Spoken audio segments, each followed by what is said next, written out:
Everyone, Hindi साहित्य और व्याकरण एमसीक्यू में आप सभी को स्वागत करती हूँ। तो फ्रेंड्स, फर्स्ट क्वेश्चंस देखते हैं। बारहमासा रचना किस कवि की है? बारहमासा रचना किस कवि की है?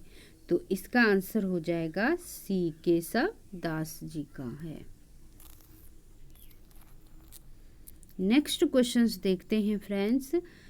सिख नक किसकी रचना है? सिख नक जो है किसकी रचना है? तो इसका आंसर हो जाएगा बी, केशव दास जी का।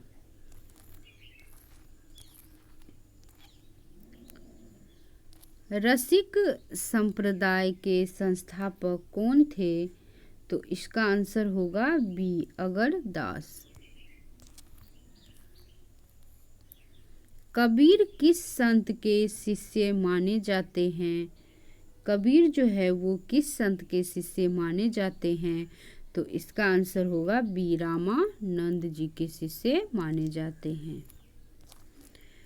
गुरु नानक की वाणी किस ग्रंथ में संकलित है? गुरु नानक की वाणी किस ग्रंथ में संकलित है? तो इसका आंसर होगा सी, गुरु ग्रंथ साहिब में संकलित है। कबीर का प्रमुख काव्य संग्रह कौन सा है? तो इसका आंसर होगा सी, बीजक। आचार्य रामचंद्र शुक्ल ने किसको हिंदी साहित्य का आदिकाल कहा? तो इसका आंसर हो जाएगा सी, वीर गाथा काल।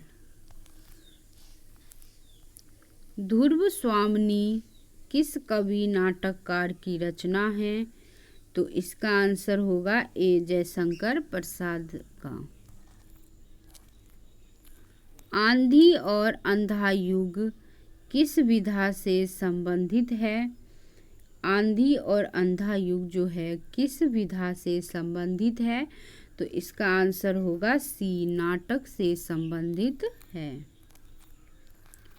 भारतेंदु हरिश्चंद्र को किस उपाधि से सम्मानित किया जाता है? तो इसका आंसर होगा डी, हिंदी नाट्य सम्राट, आधुनिक हिंदी साहित्य का जनक से। कवि प्रिया ग्रंथ किसने लिखा है? कवि प्रिया ग्रंथ जो है वो किसने लिखा है? तो इसका आंसर होगा सी, केशव दास। विज्ञान गीता का विषय क्या है? विज्ञान गीता का विषय क्या है? तो इसका आंसर होगा सी, विज्ञान और दार्शनिक विचार। कबीर की भाषा मुख्यतः कौन सी थी? कबीर की जो भाषा थी वो कौन सी थी? तो इसका आंसर हो जाएगा साधुकरी।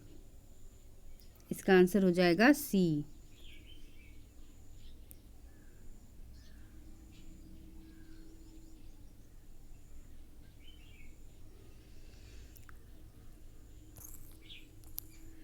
कबीर की वाणी के संग्रह बीजक में कितने अंग माने जाते हैं? तो इसका आंसर होगा सी, सबद, साखी और रैमनी।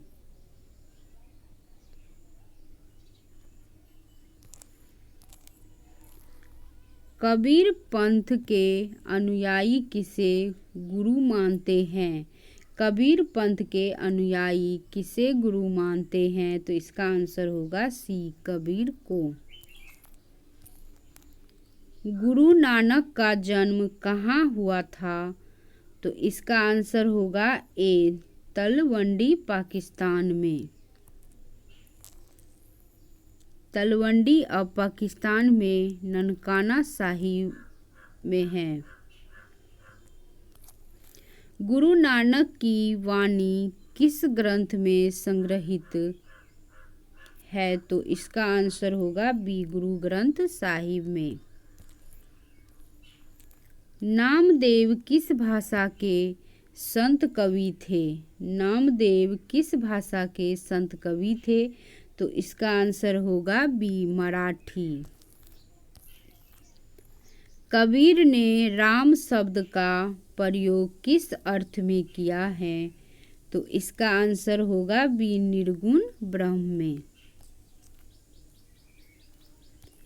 कबीर किस प्रकार की भक्ति के कवि हैं? तो इसका आंसर होगा सी, निर्गुण ज्ञान आश्रय भक्ति के। रैदास किस शाखा के संत कवि हैं? तो इसका आंसर हो जाएगा ए, निर्गुण ज्ञान आश्रय शाखा के। संत रज्जव का साहित्य किस भाषा में अधिक मिलता है? तो इसका आंसर होगा डी, राजस्थानी भाषा में अधिक मिलता है। हजारी प्रसाद द्विवेदी किस साहित्यिक धारा से जुड़े थे? तो इसका आंसर होगा सी, निबंध और आलोचना से जुड़े हुए हैं। हिंदी साहित्य का आदिकाल ग्रंथ कब प्रकाशित हुआ? तो इसका आंसर हो जाएगा बी, 1942 ईस्वी में। जयशंकर प्रसाद किस धारा के कवि थे? तो इसका आंसर होगा ए, छायावाद धारा के कवि थे। कामायनी किस कवि की रचना है? तो कामायनी जो है वो, इसका आंसर हो जाएगा सी, जयशंकर प्रसाद की रचना है। धर्म क्षेत्रे कुरुक्षेत्र किस विधा से संबंधित है? तो इसका आंसर होगा ए, कविता संकलन जो दूधनाथ सिंह का है। महादेवी वर्मा किस युग की प्रमुख कवयित्री है? तो इसका आंसर होगा डी, छायावाद। यामा काव्य संग्रह किसका है? तो इसका आंसर होगा बी, महादेवी वर्मा। निराला का वास्तविक नाम क्या था? तो इसका आंसर होगा बी, सूर्यकांत त्रिपाठी। परिमल किसका काव्य संग्रह है? तो इसका आंसर होगा ए, निराला। रामधारी सिंह दिनकर को किस उपाधि से नवाजा गया? तो इसका आंसर होगा बी, राष्ट्र कवि के नाम से नवाजा गया। रसीम रथी किसकी रचना है? रसीम रथी किसकी रचना है? तो इसका आंसर होगा बी, दिनकर का। कुरुक्षेत्र महाकाव्य किस कवि का है? तो इसका आंसर हो जाएगा डी, दिनकर जी का। राम की शक्ति पूजा कविता किसकी है? राम की शक्ति पूजा कविता किसकी है? तो इसका आंसर हो जाएगा ए, निराला जी का है। सुमित्रा नंदन पंत का प्रथम काव्य संग्रह कौन सा है? तो इसका आंसर होगा सी, वीणा जो है वो सुमित्रा नंदन पंत का प्रथम काव्य संग्रह है। सुमित्रा नंदन पंत किस धारा के कवि थे? तो इसका आंसर होगा ए, छायावाद धारा के कवि थे। पल्लव काव्य संग्रह किसका है? पल्लव जो है काव्य संग्रह वो, इसका आंसर होगा बी, पंत जी का है। गीतांजलि का हिंदी अनुवाद किसने किया? तो इसका आंसर होगा सी, निराला। छायावाद के 4 स्तंभ माने जाते हैं। तो इसका आंसर होगा ए, प्रसाद, पंत, निराला और महादेवी। निराला जो है रचनावली का संपादन किसने किया? तो इसका आंसर होगा ए, रामविलास शर्मा ने किया। छायावादी कवियों में किसे आत्मा की कवित्री कहा जाता है? तो इसका आंसर होगा ए, महादेवी वर्मा। सुभद्रा कुमारी चौहान की सबसे प्रसिद्ध कविता कौन सी है? तो इसका आंसर हो जाएगा झांसी की रानी। मधुशाला कृति किसकी है?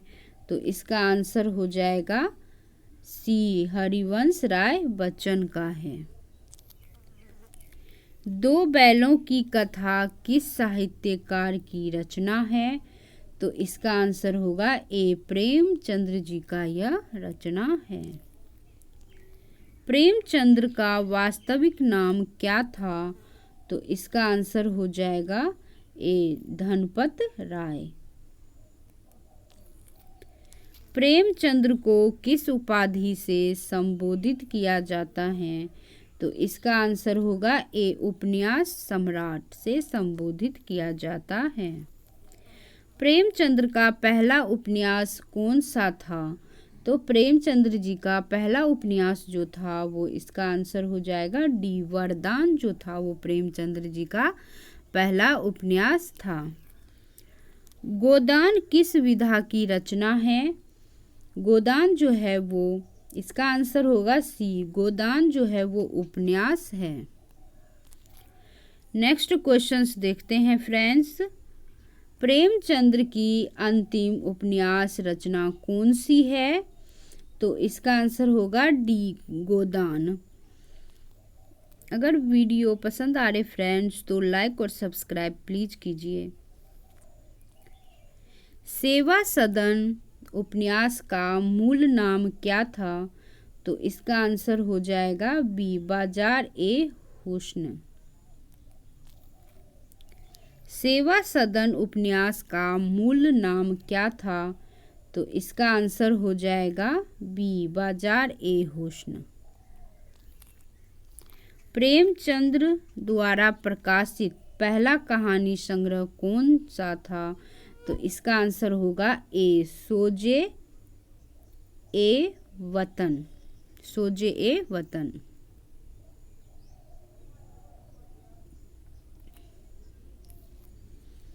रंगभूमि उपन्यास किसने लिखा? तो इसका आंसर हो जाएगा ए, प्रेमचंद्र जी ने रंगभूमि उपन्यास लिखे हैं। प्रेम आश्रम उपन्यास का प्रमुख विषय क्या है? तो इसका आंसर होगा ए, किसानों की समस्या। कर्मभूमि उपन्यास किसका है? कर्मभूमि उपन्यास किसका है? तो इसका आंसर होगा बी, प्रेमचंद्र। निर्मला उपन्यास का केंद्रीय विषय क्या है? तो इसका आंसर होगा बी, विधवा विवाह और स्त्री जीवन की त्रासदी। सोजे ए वतन किस वर्ष प्रकाशित हुआ था? तो इसका आंसर होगा बी, 1907। पंच परमेश्वर किस विधा की रचना है? तो इसका आंसर होगा सी, कहानी। बड़े घर की बेटी किसका कहानी संग्रह है? तो इसका आंसर होगा ए, प्रेमचंद्र। ईदगाह कहानी का नायक कौन है? ईदगाह कहानी का नायक जो है वो इसका आंसर होगा सी, हामिद है। ईदगाह कहानी का नायक जो है वो हामिद है। कफन कहानी के पात्र कौन है? तो कफन कहानी के जो पात्र है वो कौन है? तो इसका आंसर होगा ए, घीसू और माधव।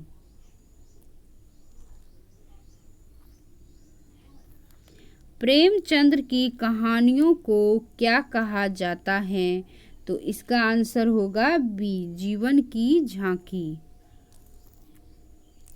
मानसरोवर क्या है? तो मानसरोवर जो है वो कहानी संग्रह है। तो इसका आंसर हो जाएगा बी, जो प्रेमचंद्र का है कहानी संग्रह मानसरोवर।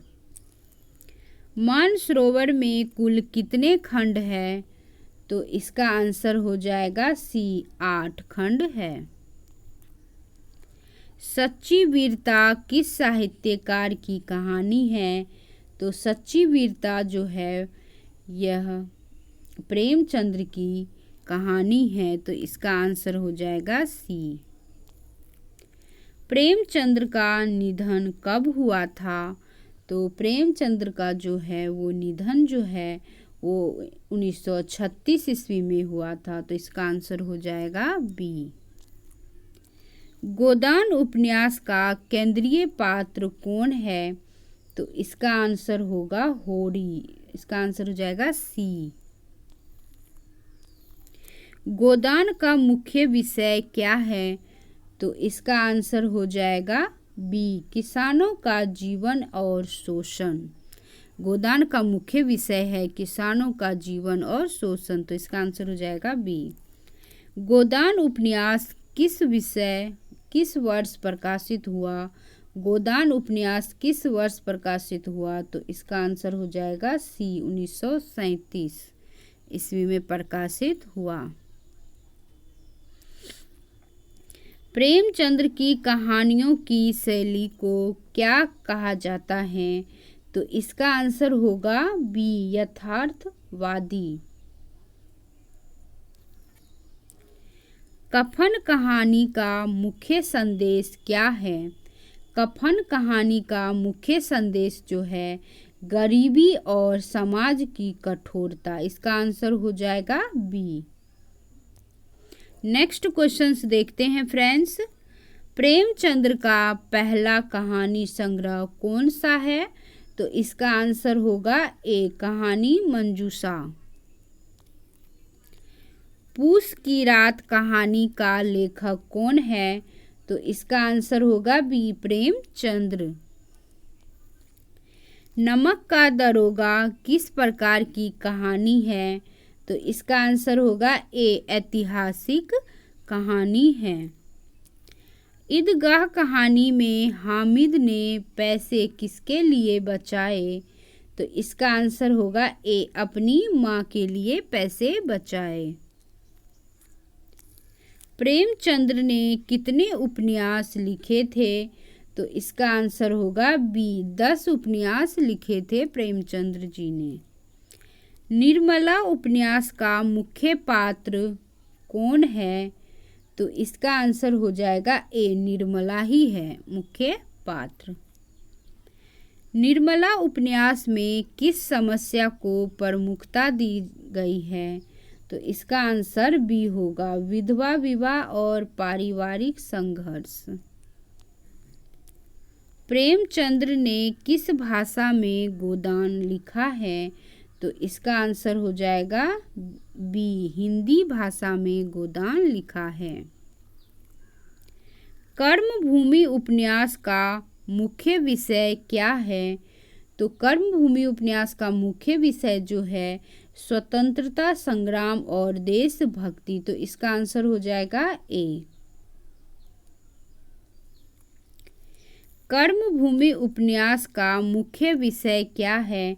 तो इसका आंसर हो जाएगा ए, स्वतंत्रता संग्राम और देशभक्ति। फ्रेंड्स, ये क्वेश्चंस रिपीटेड है। सम्मान कहानी का मुख्य संदेश क्या है? तो इसका आंसर हो जाएगा सी, ईमानदारी का महत्व। प्रेमचंद्र का जन्म कहाँ हुआ था? तो प्रेमचंद्र का जन्म जो है वो लम्ही उत्तर प्रदेश में हुआ था, तो इसका आंसर होगा सी। प्रेमचंद्र का वास्तविक नाम क्या था? तो इसका आंसर होगा ए, धनपत राय। शतरंज के खिलाड़ी किस विषय पर आधारित है?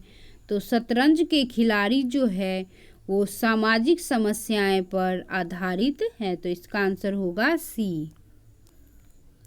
रंगभूमि किस प्रकार का उपन्यास है? तो रंगभूमि जो है वो देशभक्ति उपन्यास है, तो इसका आंसर होगा बी। प्रेमचंद्र के उपन्यास गोदान में होरी की मृत्यु किस कारण होती है? तो गरीबी और तनाव के कारण जो है होरी की मृत्यु होती है, तो इसका आंसर हो जाएगा बी। ईदगाह कहानी के लेखक कौन हैं? ईदगाह कहानी का लेखक जो है वो प्रेमचंद्र जी है। इसका आंसर होगा बी।